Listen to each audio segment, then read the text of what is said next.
They framed me for a crime I didn't commit, but my vindication shocked them.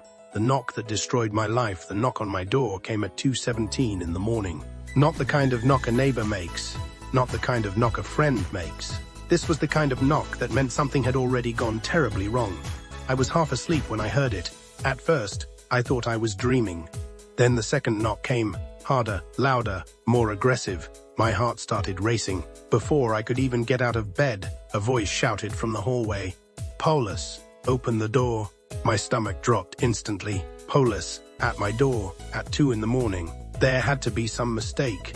I walked to the door slowly, trying to understand what was happening. Maybe they had the wrong apartment. Maybe someone else in the building was in trouble.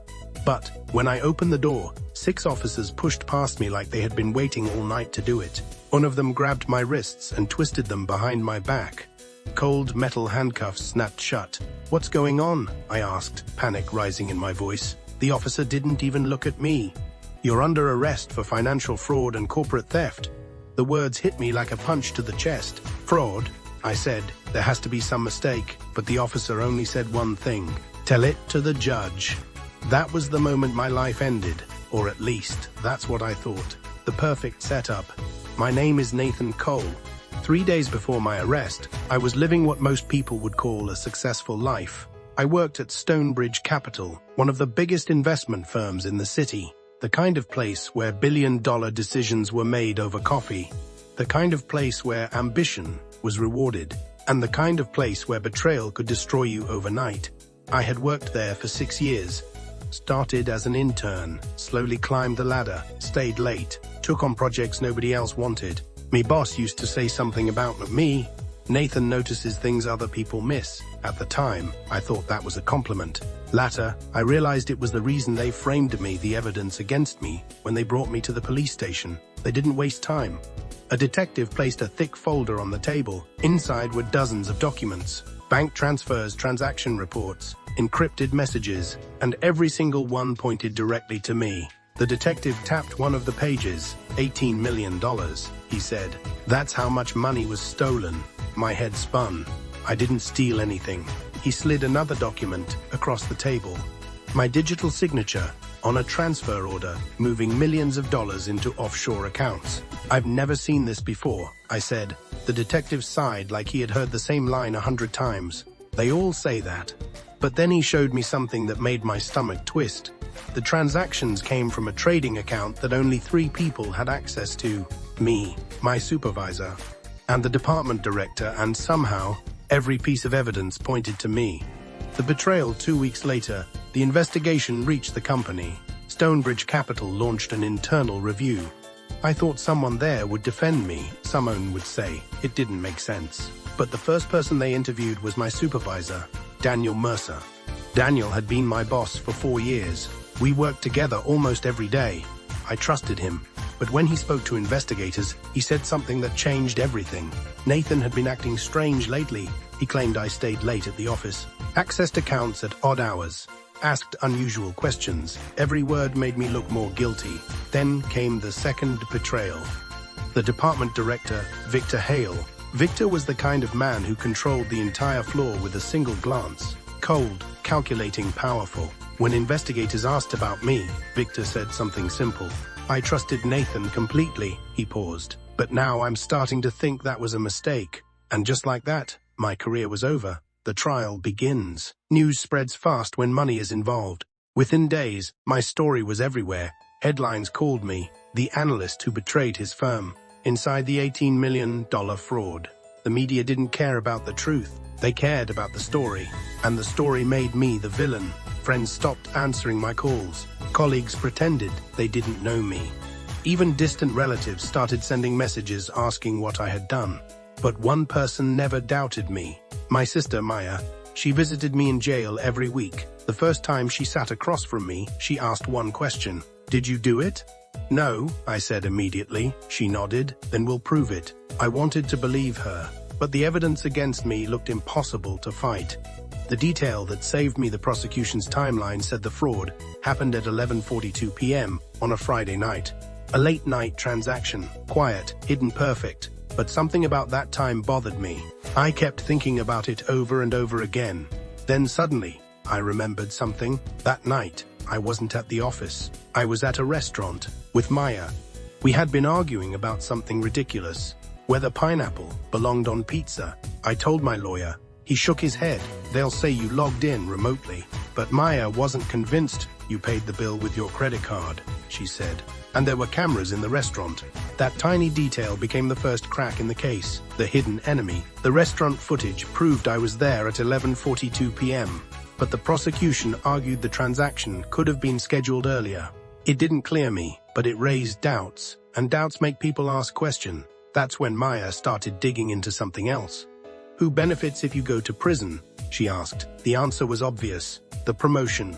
3 months before the fraud, Stonebridge Capital had announced a major leadership position, Senior Investment Director. The final candidates were me and Daniel Mercer, my boss, the same man who testified against me. And suddenly, everything started to make sense. Cliffhanger. But the real shock came a week later, when Maya discovered something buried deep in the company's digital system. Something that proved the fraud could not have been done by me. And once the truth came out, the people who framed me realized they had made one fatal mistake. They underestimated the one thing they couldn't control. The truth hidden in the system. When Maya said she wanted to investigate the company's system logs, I thought she was reaching. Stonebridge Capital had one of the most secure financial systems in the country. Access logs were encrypted. Transaction trails were monitored. Everything was designed to prevent fraud, which was exactly why something didn't make sense. If I had really stolen $18 million, there should have been clear proof of how I did it. But every piece of evidence looked too perfect, too clean, almost like someone had designed the story. One evening, during a jail visit, Maya leaned closer across the table. I think someone altered the system logs, she whispered. My heart skipped. That's impossible. Not if they had administrator access. That sentence changed everything.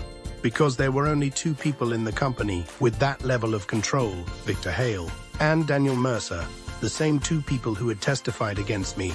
The first crack. Maya spent days studying archived network logs.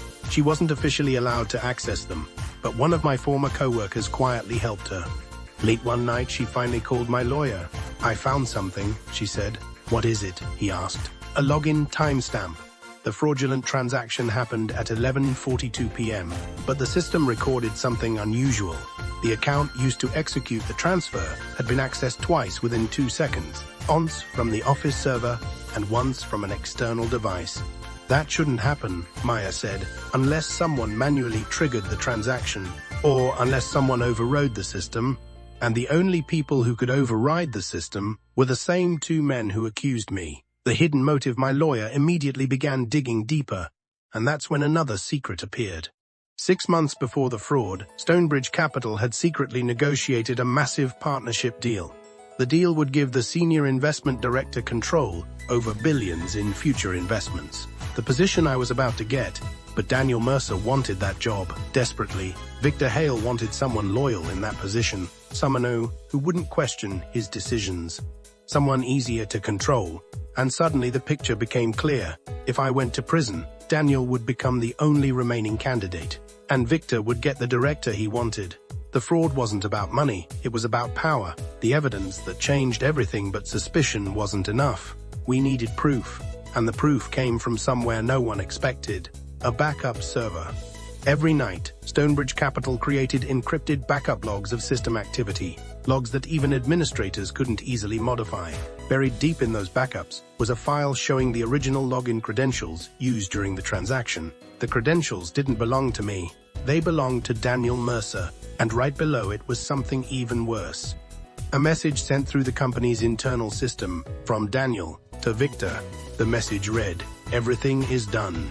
Cole takes the fall tomorrow." That single line destroyed their entire plan.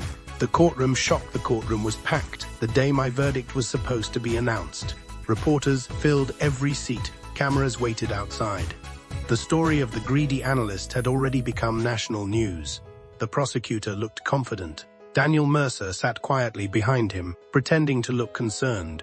Victor Hale sat in the front row, calm and composed. They believed the case was over. Then my lawyer stood up. "Your Honor," he said, "the defense has new evidence." The room immediately went silent. The judge adjusted his glasses. proceed. My lawyer connected his laptop to the courtroom screen. The first image appeared, the backup server logs, then the login credentials, then the internal message. Gasps spread across the courtroom. The judge turned slowly toward Daniel Mercer. "Mr. Mercer, would you like to explain this?" Daniel didn't move. He looked frozen. The prosecutor stared at the screen in disbelief. Victor Hale's calm expression finally cracked. And then the final piece of evidence appeared. Security footage from the office building at 11:42 p.m., the exact time of the transaction. Daniel Mercer walking into the server room, alone. The courtroom erupted into whispers. The judge slammed the gavel. Order, but the damage was already done. The entire case had just collapsed. The confession faced with overwhelming evidence. Daniel broke first. 2 days later, he confessed to investigators. Victor Hale had ordered him to stage the fraud. The plan was simple: frame me, promote Daniel, secure Victor's control over the company. But they made one fatal mistake. They underestimated Maya. Vindication within a week. The charges against me were dropped. Daniel Mercer was arrested for fraud and conspiracy. Victor Hale resigned from Stonebridge Capital and faced his own investigation. The media that once called me a criminal suddenly changed its tone. Wrongly accused analyst vindicated. Corporate conspiracy exposed. But the biggest surprise came from the company itself. Stonebridge Capital held a press conference. The CEO stepped onto the stage and said something no one expected. "We deeply regret the injustice done to Nathan Cole." Then he announced something that shocked the entire industry. I was being offered the position of Senior Investment Director, the very job they tried to steal from me. The final moment. A few weeks later, I walked through the Stonebridge Capital lobby again. This time not as a suspect, but as the newest executive in the company. As I stepped into the elevator, someone called my name. I turned around. Daniel Mercer was being escorted out of the building by security. His eyes met mine. "You ruined everything," he said bitterly. I looked at him calmly. "No," I replied. "You did." The elevator doors closed, and just like that, the life they tried to destroy became the life that proved them wrong. Because the truth has a strange way of doing that, and when it finally appears, it shocks everyone.